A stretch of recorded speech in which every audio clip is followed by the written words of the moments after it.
તો સૌથી વધારે મહત્વની જે જાણકારી હાલમાં મળી રહી છે એ છે કે જયેશ રાદડિયાનું નામ નથી આવ્યું આમાં, જે તમામ રાજકીય વિશ્લેષકો કહેતા હતા, અનેક ચેનલ્સ તરફથી ચલાવવામાં આવતું હતું, અનેક સમાચાર પત્રો કહેતા હતા કે જયેશ રાદડિયાને ભૂપેન્દ્ર પટેલની જે સ્પેશિયલ 26ની આ ટીમ બની છે તેમાં સમાવેશ કરવામાં આવશે. પરંતુ જે સમીકરણોને ધ્યાનમાં રાખવામાં આવ્યા છે, 3 મહિલા નેતાઓને આ વખતે મંત્રીમંડળમાં સ્થાન આપવામાં આવ્યું છે. રીવાબા જાડેજા પણ તેમાં સામેલ કરવામાં આવે છે, દર્શનાબેન વાઘેલાને તેમાં રાખવામાં આવ્યા છે.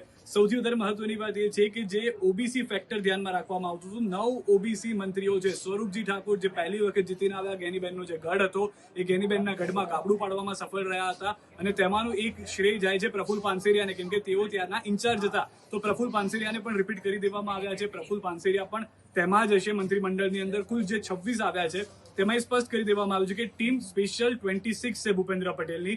અમિત શાહ તરફથી પહેલા જ એક અણસાર આપી દેવામાં આવ્યો હતો કે અમારી પાસે મંત્રીમંડળમાં જગ્યા ખાલી હતી અને ભૂપેન્દ્ર પટેલને પોતાની ટીમ બનાવવા માટેની પહેલેથી જ અમે જવાબદારી આપી હતી, તો તેમને પોતાની રીતે પોતાની ટીમ બનાવીને તૈયાર કરી દીધી છે. તો 26 નામ છે તેમાં ઉત્તર ગુજરાત, મધ્ય ગુજરાત, જેમ કે મનીષાબેન વકીલ, તો મધ્ય ગુજરાતમાંથી મંત્રીમંડળમાં તેઓને સામેલ કરવામાં આવ્યા છે. મહિલા મંત્રીમંડળમાં મહિલા પણ તેઓ હશે. સૌથી વધારે મહત્વની વાત એ પણ જાણવા મળી રહી છે કે હર્ષ સંઘવીને પ્રમોશન જે મળ્યું છે તેમનું જે ભૂતકાળનું કાર્ય રહ્યું છે તેને ધ્યાનમાં રાખીને આ પ્રમોશન આપવામાં આવ્યું છે. પરંતુ એક ફેક્ટર ક્લિયર હતું કે શંકરભાઈ ચૌધરી, કેમ નહીં, કેમ કે શંકરભાઈ ચૌધરી અધ્યક્ષ તરીકે કામગીરી કરી રહ્યા છે, સારી કામગીરી કરી રહ્યા છે. ડેરીના ચેરમેન તરીકે તેઓ છે. ડેરીના ચેરમેન હવે તેઓ ફરી વખત ચૂંટાઈને આવે, કેમ કે ડિરેક્ટરોની જે આખી ટીમ હતી તે તેમની જ આવી છે. તો સ્વાભાવિક રીતે શંકરભાઈ ચૌધરી ડેરીના ચેરમેન તરીકે પણ રહેશે, અધ્યક્ષ તરીકે કામ કરશે.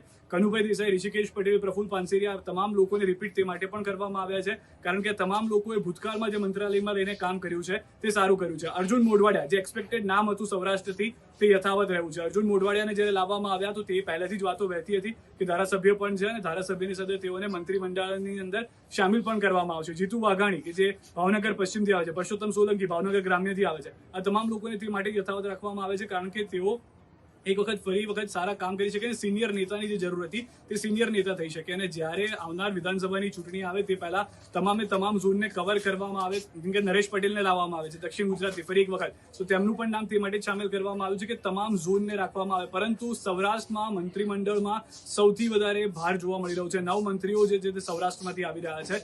જયેશ રાદડિયા સ્વાભાવિક રીતે નથી. સવાલ થશે એ પણ વાત છે કે ગોપાલ ઇટાલિયાને ખાળવા હતા તો જયેશ રાદડિયાની જરૂર હતી, પરંતુ હવે કેવી રીતે તેને આગળ વધારવામાં આવે છે કદાચ તેની પણ સ્ટ્રેટેજી તેઓએ બનાવી લીધી હશે. વધુ એક જાણકારી એ પણ મળી રહી છે કે ભૂપેન્દ્ર પટેલ તરફથી આ ટીમ નક્કી કરવામાં આવી છે. જગદીશ વિશ્વકર્મા હવે આ ટીમમાં નહીં રહે, કેમ કે તેઓ પ્રદેશ પ્રમુખ તરીકે પણ છે, તો સ્વાભાવિક રીતે તેઓને મંત્રીમંડળમાંથી જવાબદારીમાંથી રિલીવ કરવામાં આવ્યા છે. કનુભાઈ દેસાઈ, વધુ એક સિનિયર નેતા જે છે તે પણ તેમાં સામેલ છે.